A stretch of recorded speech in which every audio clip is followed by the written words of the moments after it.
你想要哪个国际大品牌的品质都没问题，就这个5块。你4块你也可以卖个128，你10块你也可以卖128。5、60，成本10几。没有，超标就效果很好的都是超标的。辛巴市场上面什么便宜它就什么来。Hello， 大家好，我是夏军，伟大的制造第2季它来了。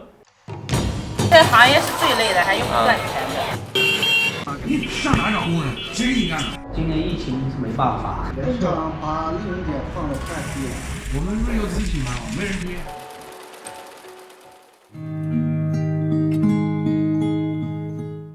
那第一期呢，我想大家了解一下国产化妆品背后工厂供应链的秘密。首先做个小调查，你用的是国产化妆品还是国外化妆品？弹幕评论区告诉我。中国的化妆品主要有2个生产基地，一个是在广州，一个在上海。上海呢，主要是给一些很大的一些国外品牌做代工，那国产的包括网红品牌都在广州做代工。我是不懂化妆品的，所以我这次去广州呢，带了一个有10几年化妆经验的一个专业化妆师，我们待了7天，探访了8家工厂、2个批发市场、20多家的门店。因为我很想知道化妆品到底的成本有多少，以及它利润多少，以及品质如何，和国外的大牌又有多少差距。广东美妆直播基地这是广州最大的一个化妆品批发市场。我们今天来逛一逛，看看里面都有什么样的化妆品，然后都是什么价格了解一下，走走。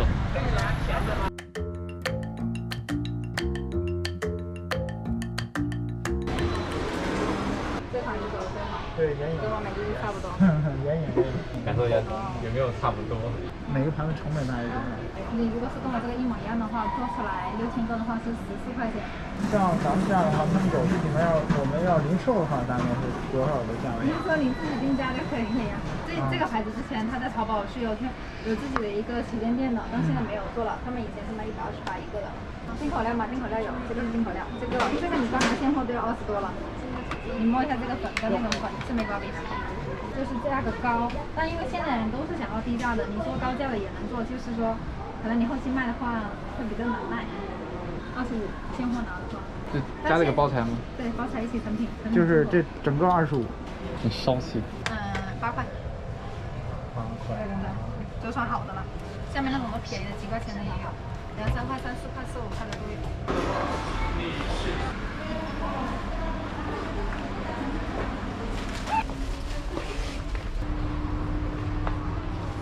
这是你们最好的。最好的这个拿好这多少？个2块多。 2块多啊。有便宜的，现在1块左右。开始进货了。你好，有兴趣来看一下、了解一下，过来吗？我们中间面膜是这种3部曲的，我们上面放的是1对1万单位的冻干粉，下面是一款补水型面膜，打压吸收，它有一个缩小毛孔。这个如果是拿货价的话是多少钱？我们1盒45，1盒5贴，然后您拿1箱的话，我们就40块钱1盒。然后这个好贵啊，卖的。因为我们效果还有里面的成分都是绝对安全的，因为品质跟价格都是成正比的嘛。45，10片是吧？5 片，哇！我们现在在新发市场，就是广州这边非常非常大的专业做化妆品批发的一个市场，这边有非常非常多的工厂在这边摆了档口，进去看看。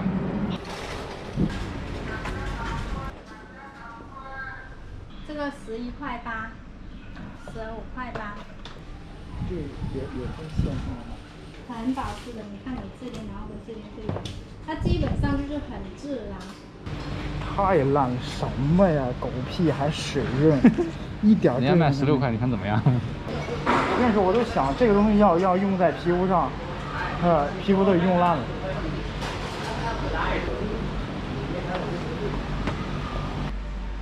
是我抹多了吗？感觉有些黏呢。抹的有点多了。我发现一家店卖了很多大牌，我们看看到底真是假的。这几个现在都比较热。还说45块吧。那个高斯的那个防晒喷雾，如果说按照咱们在北京这个正价店去买的话，它这个批发价应该是相对正价店的5折或者是6折，便宜了一半。但是就是不确定它会不会有假货。对，因为这是在广州啊。而且在批发市场啊。对啊。你想它随便一批就有1半的利润，那你想它原厂出来，所以让暴利。大龙。这个是7期我们专门出的套盒。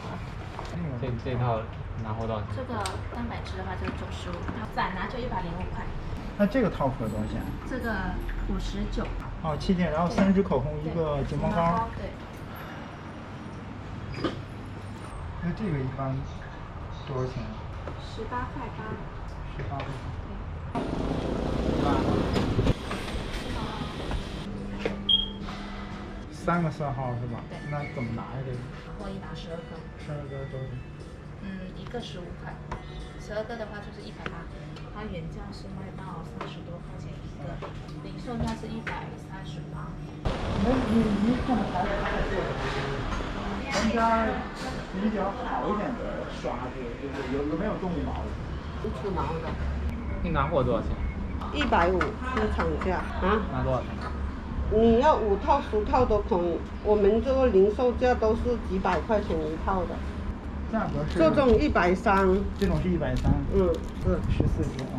东北的直播网红来拿的就多。对呀。他们应该要拿便宜的。这一套多少钱？这个35。35。这个35。但这个手感还是挺舒服的。这个是羊毛的。可以。如果说只是我们的这个膏体的这个成本大概是多少？差不多是5块钱左右。你可以给一个版给我们，我们给你调出它那种膏体，都可以调的。这个罗佩兰其实说跟我们在市场看到的应该都是一个品牌吧？不是，我们你说的那一个是日本的。对，我们这个不是，我们这个是公司名称而已。公司名字叫罗佩兰。对，名字叫罗佩兰的这家的彩妆的口红的质地，我觉得挺一般的啊。首先我刚才试了，你看整体手上涂到手上特别黏。其次呢，就是说它整体口红的这个延展性比咱们去工厂差远了。觉得有可能还是跟我们做服装啊、做别的拉杆箱这些产品一样，加日厂没好货，所以还是得从网上找工厂，找优质的工厂、有口碑的工厂，学习工厂看。加日厂就是没好货，还是那些垃圾的网红，垃圾网红带垃圾货，还真是。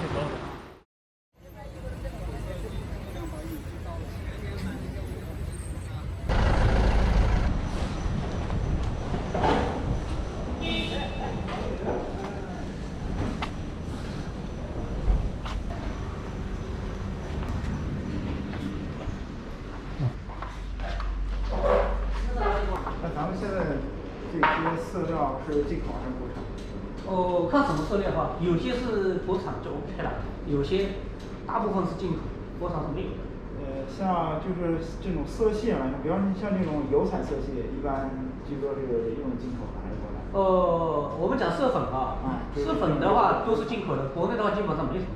但是其他的呢，大部分呢就是，比如说基础原料，一部分滑石粉，都是国内都是国内的，对吧？但是里面有一些什么氯氧化铋啊、硅粉啊，对吧？那些都是进口的。季总，你在你们业内怎么评价？东西还好哈，真的还好。你不能说它的东西都烂了，真的还好。就是普通的厂家，你还是做不出它的质量来。但是跟大品牌还是有一点点差距，但差距不大。但它这个价格算是便宜的吗？59还59，但是你想想，我们做出来一个这个东西才多少钱呐？这个。我就跟你说，我如果是做5块钱哈，你想要哪个国际大牌的品质都没问题，就这个5块。其实这个东西便宜，不料理才几克，这料理就顶多也就是10来克，对吧？能贵到哪里去啊？最多10克。这样一个成本大概多少？我告诉你，我实际的哈，对，我就把这个东西做出来的成品，我4块钱我就能干出来，4色眼影。其实这利润空间还是真的很大，做品牌的利润空间真的是太蓬勃了。完美日记它也是相当于国内的，相当于国外的那个美宝莲的品质比美宝莲那更次一点。就是美宝莲就是在欧莱雅旗下，它是属于大众消费品最低端的嘛对，这个就是参考完美日记的。你看那设计风格各方面哈，去年那个完美日记那一套它动物系列的7套网，我们全部买回来了。我看到那品质也真的很一般啊！我就说这个品质跟完美日记都差不多，更不要说是我们这个品质了。人家花的你是暴利不是在我们品牌方，跟我们不搭嘎。品牌那边。你想想那个辛巴为什么一间就间个1点多个亿啊？辛有志把价格压得死死的，自己的利润拉得高高的。是不是对于你们来说很难受？这个我们不能说，我们习惯了。习惯了。难受的习惯。不给最低我都不做。去年还是很多人不愿意跟他做，今年疫情是没办法。这没得做啊，这就好几个老板都说不愿意跟他合作。谁愿意跟他合作？他们压到最低吧。压到最低，本身就是他的付款方式是361，总共就赚个1，对吧？你这个1，那到时候他随便挑你点毛病，你1你都没有，那你赚啥？辛巴他们的品质能做到像谁家的差不多大？辛巴你就不要跟他评什么等级啦，市场上面什么便宜，看你什么来，对吧？便宜就好了。啊，他们的那个业务员或者采购员，包括他们评测员，都很外行的。这基本上对一个东西，首先拿一个东西过来，这个味道怎么样啊？味道好，基本上人家是过了一半了。这么低吗？他们家的标准？便宜到几次，真的便宜到几次。他们找那个面膜，找我那个朋友去找他，3毛钱一片啊，3毛钱一片还高了，高了怎么办？2毛5、2毛8一片啊，我怎么做啊？那口红当时我找我们的时候，这整支口红2块5、2块5啊，2块5啊，高了一点。我基本上我都没利润的话，那个做。那像咱们这个，像就是说，首先说这个，它的这个4色这种，要整体的话，这个连外包装的成本大概多少？我们就说拿这个来说，那我就4块钱可以给他们。4块啊。那这种纸质盒的，这种纸质盒的话，如果按照这种品质，大概是在14块钱左右，主要还看你的量。口红在这里，所有的大品牌都在这里。你看它上面都有写，所有的大品牌都在这里。是。但是这种呢，只是说仅限于就是肤感跟它差不多，其他的，比如说功效就还没加进去。成分的话，只有7、8成，但是没有跟它做到就是说完全照着它走，只是做一个肤感。你家的口红就是这种色料也是全部进口的。口红也是大部分都是进口，90%以上。你像咱们这种，整体的这个做这一管大概多少？这个管子是那个香奈儿的延满管。这个我们呢目前的话是在6块钱左右。口红的成本呢？口红的成本最重要的还是取决于包材。包材的价格的话，原成1块多，但是几毛钱，到一个管子有5、6块钱。礼管的管子3块多到4块多。这个口红的价格先确定包材，才能够一个比较准确的价格。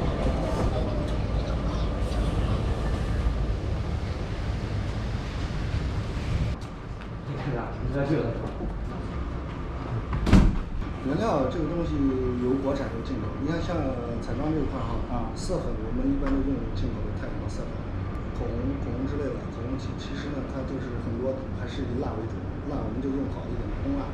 反正这个东西根据客户需求吧，因为你像做电商的，有的人就要求价格特别低，你低怎么办呢？就从原材料上入手。现在就是玩的性价比，对，特别是网络直播，你看我们的眼影在直播间。人家就卖38，但是可能就我的客户就是小一播那一款动物眼影，12色的，人家卖79，但是我的客户就是说，他就卖38，但品质肯定比那个完美日记的好。你像咱们这种9色盘的话，这个成本大概多少？这种包装盒子大概现在做的话要3块，看量了，如果它少的话，要将近4块，3块8左右这个盒子。这个粉的话，高光的像这种珠光的话，大概一片就是工厂最低的一个价格，5毛钱一片，5毛一片。哑光的话就便宜1毛钱左右，大概这一盘就是说我们算就是12个色，这样的一盘就5块钱，5块钱搞定。这是盒子价格就不一样了。打样的话，就模仿一些品牌的话，没问题。就是模仿度能达到多少？你能达到95%。完美日记也是在别人工厂加工的，知道吧？它的质量不一定有我们的好。你不像你拿一个完美日记，买一个完美日记跟它对比一下。辛巴那边的眼影也在这边做。我看好多品牌，好多给辛巴他们来做代工。说白了，现在这个社会竞争来竞争去，就落到工厂这一块了。就是压你们的工厂把利润点放得太低了。以前我跟你讲，以前这眼影，我们一片都出了2块多，一片2块。对，哑光的1块5，就大片的，比这大了一点点。就你看你这算下来，我们才几毛钱，你算下人均能赚多少钱？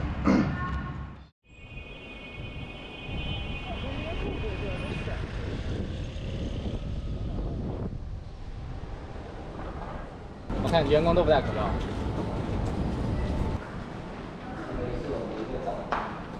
因为我们做的主要是都是这些网红那些爆品比较多，就是最新市场上最火爆的一些产品。是不是说那个现在大家都请的韩国的一些配方师？对，技术嘛。技术都请韩国人。一般来讲的话，面膜有多少的利润？你就很难说了，哪怕你一盒面膜，假如你做到10块钱，他们一般的话应该是卖到30多，就是阿玛尼的，我们仿阿玛尼的400跟405是最爆的，我们去年卖了几百万支的，就是我们仿阿玛尼原版1:1的。咱们那一支口红的这个成本大概？我看包装嘛，我们一直做到的话，像我们1到8块钱一支。我们对标赫莲娜，还有那迪奥啊那个瓶子啊，我们都对标的。成本能够做的差不多吗？可以啊。它这款405的纯料基本上跟我们的配方是1:1的，高质量。我们是拿原版来仿。如果你自己有过的，你看是不是这个色？是。因为我们拿原版来仿的1:1的。色感是没问题啊。我看看其他的。现在哪些化妆品里面有说什么美白功效的？有没有啊？是真的是有，但是它成本贵。我们其实挺想要做美白。但是你要有特征，我们可以做。我们昨天我们还做一款那个美白精华液。我一直搞不明白，为什么美白这个它是那么严格把控这个。以前人家做这些天跟汞的，迅速美白，就是违禁品的嘛。前几年不是查了很多，关于说的脸都烂，所以现在很多女孩子都不喜欢用美白的，她知道，他们好是好，真的是有超标的，你别说大牌好。对呀。效果很好的都是超标的。那为什么现在很多人还喜欢日韩的东西？如果他们技术他们家超标的不怕啊，他们家超标是合法的。我们在国内超标你就完蛋了，工厂都封掉了。那国内还比日韩严重？不是，我们国内一般做的产品不会超标的，就我们有个检测嘛，细菌啊、霉菌啊。它化妆品有个功底，这个原料加的话比0.1嘛，这是明知道你知道这个是违禁品，但是你加的很少就不怕。但是你检查出超标就不行了，日本它可以随便加的。原料听说是污染性很大，所以国内是很少。国内没有的。对，他不让生产那个东西。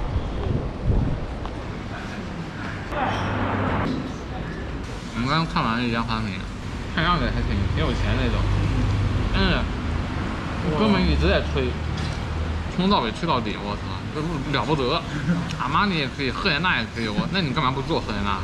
你看他让咱试的都仿了阿玛尼那个405那个口红，不行吧？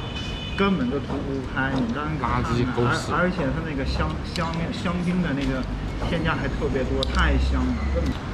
我们接下来看别的一家，饭很好吃。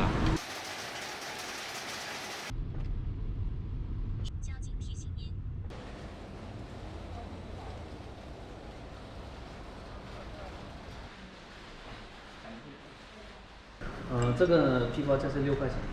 相媲美可以跟哪些现在比较火的一些咱国内的彩妆相媲美？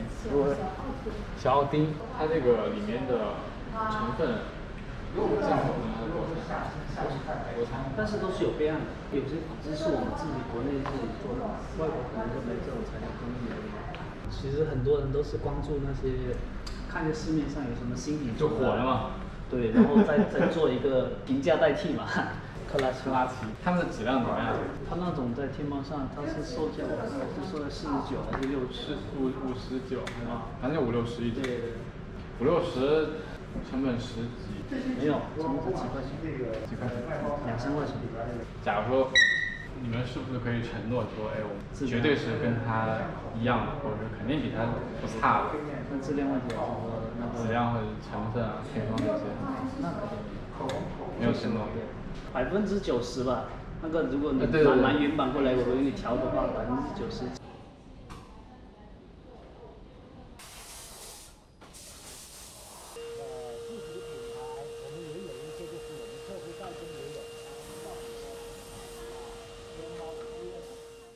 我们聊了很多工厂啊，所有的工厂都在说我们可以仿大牌，仿的有多像，好像这个已经成为工厂的一个核心竞争力了。不知道该说什么，反正挺可悲的。但这也很现实啊，没办法能把国外的大牌仿得足够像，就已经是一件很牛逼的事情了。有趣的是啊，所有的工厂都提到了完美日记、花西子，看来是国产最火的品牌了。然后工厂的们也都说啊，他们实际上没有自己的工厂都是找了代工厂加工，定位呢也都是平价的路线，包括所谓的研发呀、技术呀，反正就是所有工厂都能够做出这种水平而且不是最高的标准。我想要说一下，就是以后国产品牌我们宣传呀，真的以后别老说什么国货崛起啊，什么国货之光啊。其实咱也没有崛起，你知道吗？就也就美宝莲的水准。但是你们老是找那种博主宣传说，哎呀，比大牌还好。情人节的时候，我看我的朋友圈那些网红，没有一个晒什么国产品牌的礼物的。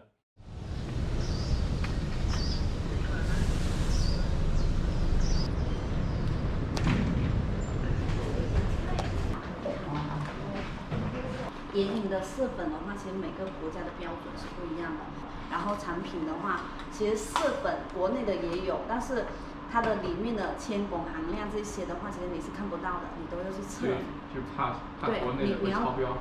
而且国内的有时候它的保护度没那么高。有一些工厂说他们会请韩国这种技术配方师这种东西。其实配方师的话，我们是自己就有工程师，就是不是说跟外面合作，是我们工厂的话本身就有10多位工程师，人家的话都是做了10几20年经验的。中国的工程师是能够比国外的韩国的好。其实工程师不是说你不比国外好，只是说你这块技术你有没有去学。韩国好像市场不是主要就是配方的问题。只是说我们气垫本身是从韩国那边过来的嘛，他就是做那个气垫的种类，但是它色彩类的问题。不行。这个就是跟布达beauty的橙色盘一模一样，我们是连它拍板都仿它的。对。那肯定当然比他们要好很多了，品质要比他们好一个节，他们不是一个。完美日记是做营销，它主要都是营销。它不是以品质为主，我们就是品质很好，但我们的营销。那我们自己品牌走量非常好的是这一款，就是也是一瓶卖199，40 ml 的瓶子换了45克的料。现在不是那个欧莱雅公司波士英的这个成分是它专利的嘛？然后这个成分现在在化妆品这个行业呢，今年才放出来的。就网红推广去用的话，那必须有个噱头嘛。成本，我们的口红的成本的话，在3.5块到不加包材4块多，不等。这种微雕会贵，微雕损耗比较大。花的话，那得15块钱。15块。眼影的成本。眼影成本的话就不同，就是不同品质的价格会哑光会便宜一些，珠光会再贵一些，钻石或者偏光也会价格会更高一些。眼影基本上选出来一盒，比如说9色眼影你的盒子不加的情况下，10来块钱到30多块钱都有人做，看你选什么样的品质。OK， 左转，我们现在去下一家工厂。哇，广州这2天特别热，我们都已经快中暑了，感觉。我的车技还不错吧？就这么一坑就让你秋名山车神，我告诉你。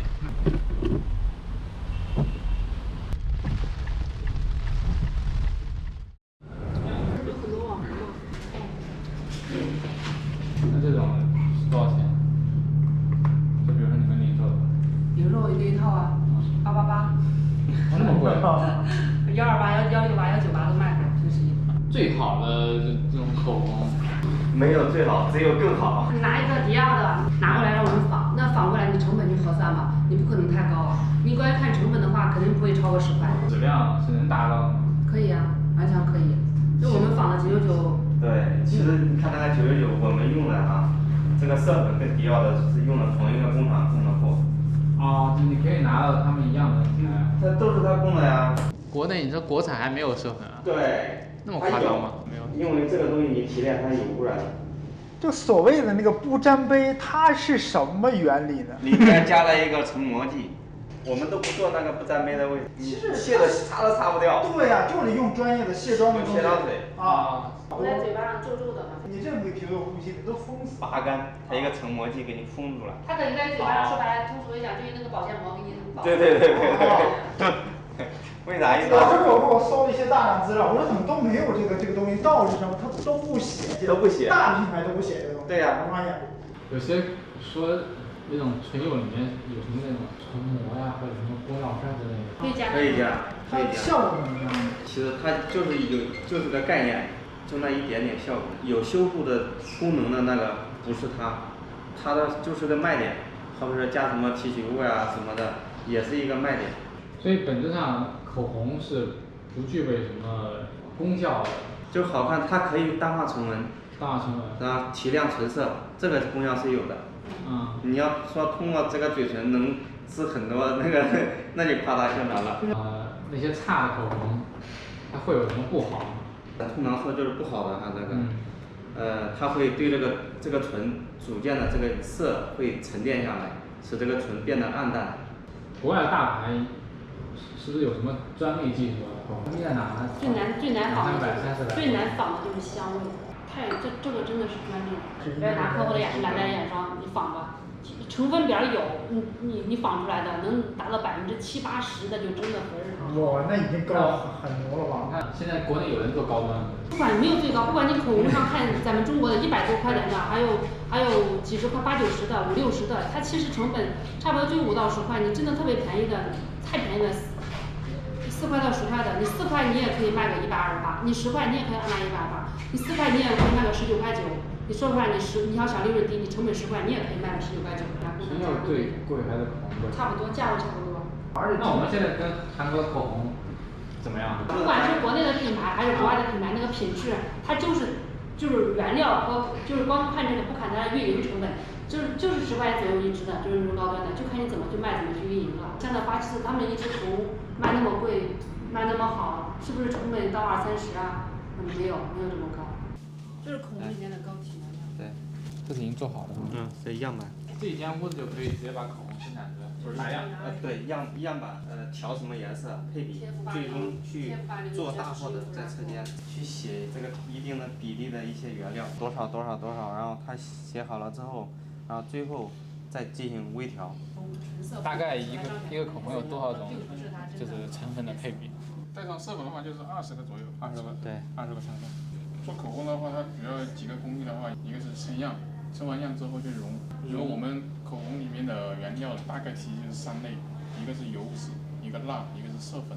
油脂跟蜡融好之后，然后我们色粉用拧膜去磨，然后搅在一起。搞匀之后就用拧膜去灌出来就可以。料体搅得比较稀、比较流动性比较好的时候就可以灌。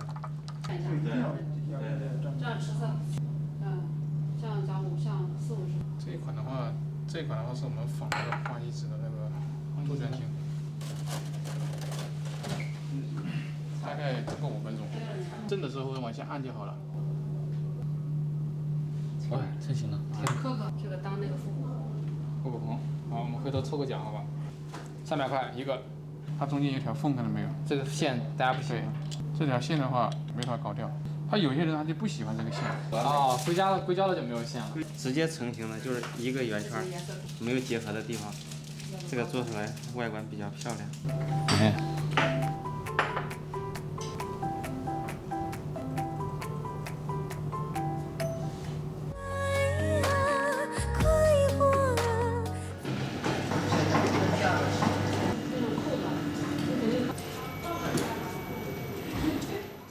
前2年啊，韩国的化妆品80%都是进口到中国。据说呢，有很多工厂啊都会请韩国的专家，或者是买他们的技术，或者是合资。比如像完美日镜就说他们和韩国呢合资开了一家公司。所以你可以这样理解啊，国产化妆品现在很多技术啊都是用韩国的，所以我们的水平呢跟韩国应该是差不多了。我看到网上的数据啊，光欧莱雅一家公司啊，19年的利润就是2000多亿啊。净利润大概是300多亿而已，而我们国产呢最大的化妆品公司上海家化19年的净利润呢才5.57亿，所以你知道差距了吧？然后完美日记呢，19年呢是没赚到钱，亏了啊，因为呢营销费特别贵，但全年的销售还不错啊，大概有35亿。不过呢发展前景非常好啊，现在估值10亿美金，鼓励一下。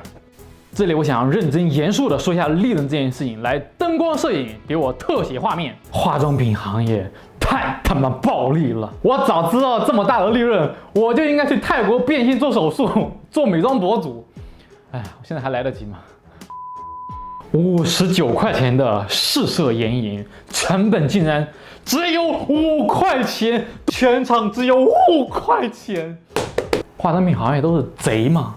所有的8家工厂都明确的告诉我，哪怕是国外的口红本质上它的原料成本就是不会超过10块钱一只，而且还有6块钱左右是外壳。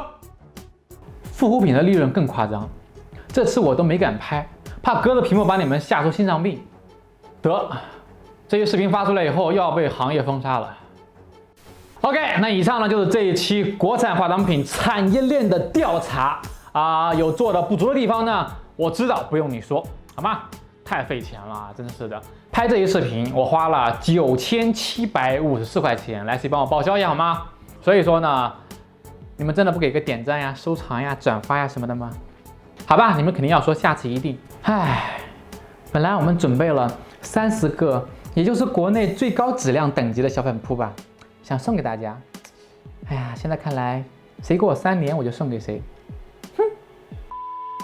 最后，我们来开一个临时股东大会。我们倒闭了1年的蟹头计划啊，要重新开始营业了。这是我们豁出去了，不赚钱赔大家玩。所有工厂们赶紧来试行报名。那不知道蟹头计划的，去我们第1期的维达知道博客。就这样吧，拜拜。